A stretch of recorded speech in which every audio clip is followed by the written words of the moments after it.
ZEE5 ಇರುವಾಗ ನೀವು ನಿಮ್ಮ ನೆಚ್ಚಿನ ಶೋಗಳನ್ನ ಎಂದಿಗೂ ಮಿಸ್ ಮಾಡಿಕೊಳ್ಳುವುದಿಲ್ಲ. ಅದು ಸಂಪೂರ್ಣ ಉಚಿತವಾಗಿ.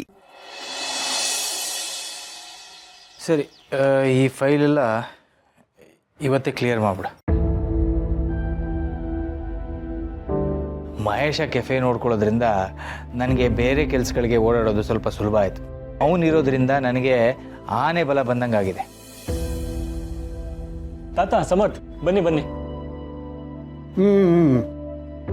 ಹೇಗಿದ್ದೀರಾ ತಾತ? ನಾನಂತೂ ಚೆನ್ನಾಗಿದ್ದೀನಪ್ಪ. ನೀವೆಲ್ಲ ಹೇಗಿದ್ದೀರಿ? ಹೇಗಿದ್ದೀಯಾ ಮಾಧವ? ಚೆನ್ನಾಗಿದ್ದೀನಿ ತಾತ, ನಿಮ್ಮ ಆಶೀರ್ವಾದ.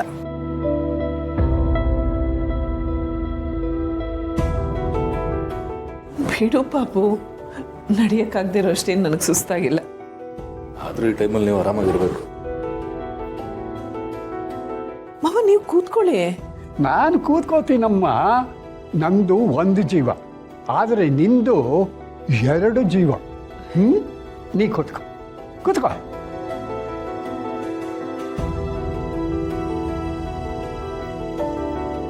ಓಹೋ, thank you thank you thank you.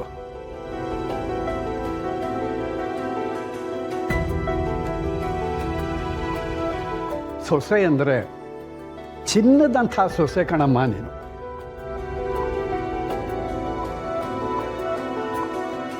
ಈ ಮನೆಗೆ ಬರ್ತಿದ್ದ ಹಾಗೆ ಅದೇನಿರುತ್ತೋ ಏನಿರೋಲ್ವೋ, ಆದರೆ ಈ ನಿನ್ನ ನಗುಮುಖ, ಈ ಸತ್ಕಾರ ಇದಂತೂ ಇದ್ದೇ ಇರುತ್ತೆ. ಸಂಸ್ಕಾರ ಅಂದರೆ ಇದೇ ಅಲ್ವಾ? ಇದೆಲ್ಲ ನಿಮ್ಮಂಥ ಹಿರಿಯರಿಂದ ಕಲ್ತಿದ್ದು ತಾತ. ಅಮ್ಮ ನೋಡ್ಕೊಳ್ಳೋ ರೀತಿ ನೋಡಿದ್ರೆ ನಾನು ಕಲಿಬೇಕಾಗಿರೋದು ಇನ್ನೂ ಇದೆ ಅನ್ಸುತ್ತೆ. ಅತ್ತೆಗೆ ತಕ್ಕಂಥ ಸೊಸೆ ಹೀಗಿರಬೇಕು. ಅಯ್ಯೋ ಮಾಧವ, ಮರೆಯೋದಕ್ಕೆ ಮುಂಚೆ ನಾನು ಬಂದ ವಿಷಯ ಹೇಳಿಬಿಡ್ತೀನಿ. ಈ ನಮ್ಮ ತುಳಸಿಗೆ ನಾನು ಸೀಮಂತ ಇಟ್ಕೋಬೇಕು ಅಂತ ಇದ್ದೀನಿ.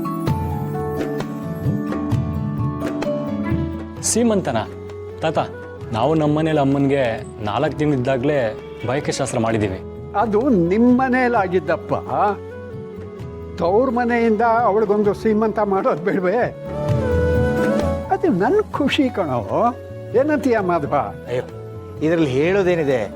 ನಿಮಗೆ ಸಂತೋಷ ಆಗುತ್ತೆ ಅನ್ನೋದಾದರೆ ಇಂಥ 100 ಸಂಭ್ರಮ ಬೇಕಾದರೂ ನಡೀಲಿ. ಅಮ್ಮಂಗೆ ಈ ಥರ ಎಷ್ಟು ಶಾಸ್ತ್ರಗಳು ಮಾಡಿದ್ರು ಕಮ್ಮಿನೇ. ಈ ನೆಪದಲ್ಲಾದರೂ ಮನೆಯವರೆಲ್ಲ ಖುಷಿಯಿಂದ ಕುಂದಾಡ್ಬೋದು. ನಮ್ಮ ಮನೆಯವ್ರಿಗೆಲ್ಲ ಇದು ಓಕೆ. ಅಭಿ, ಮನೆಯವ್ರ ಬಗ್ಗೆ ಎಲ್ಲ ಮಾತಾಡುವಾಗ ಸ್ವಲ್ಪ ಯೋಚನೆ ಮಾಡಿ ಮಾತಾಡು.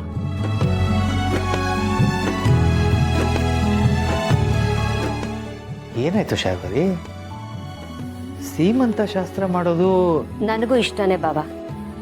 ಆದರೆ ಈ ರೀತಿ ಪದೇ ಪದೇ ಶಾಸ್ತ್ರಗಳನ್ನ ಮಾಡೋದು, ಇಲ್ಲಿಂದ ಅಲ್ಲಿಗೆ ಓಡಾಡೋದು, ಅಲ್ಲಿಂದ ಇಲ್ಲಿಗೆ ಓಡಾಡೋದು, ಹೀಗೆ ಮಾಡಿದ್ರೆ ಗರ್ಭಿಣಿ ಹೆಂಗಸಿಗೆ ದೃಷ್ಟಿ ಆಗಲ್ವಾ? ಕಷ್ಟ ಆಗಲ್ವಾ? ಅದು ಅಲ್ಲದೆ ಈ ರೀತಿ ಮಾಡೋದ್ರಿಂದ ಮುಂದೆ ಮಗುಗೇನಾದ್ರೂ ತೊಂದರೆ. ಕೆಟ್ಟ ದೃಷ್ಟಿಗಳು ಬಿದ್ದರೆ ಕೆಟ್ಟದ್ದಾಗತ್ತೆ ಹೊರತು ಶಾಸ್ತ್ರಗಳು ಮಾಡೋದ್ರಿಂದ ಯಾವತ್ತಿಗೂ ಕೆಟ್ಟದ್ದಾಗೋದಿಲ್ಲಮ್ಮ. ಆಕ್ಚುಲಿ ಹಾಗೆ ನೋಡಿದ್ರೆ ಈ ಶಾಸ್ತ್ರಗಳೆಲ್ಲ ಮಾಡೋದ್ರಿಂದ ತಾಯಿಗೆ ಮಗುಗೆ ಬರಬಹುದಾದಂಥ ಕಂಟಕಗಳು ತಪ್ಪುತ್ತೆ.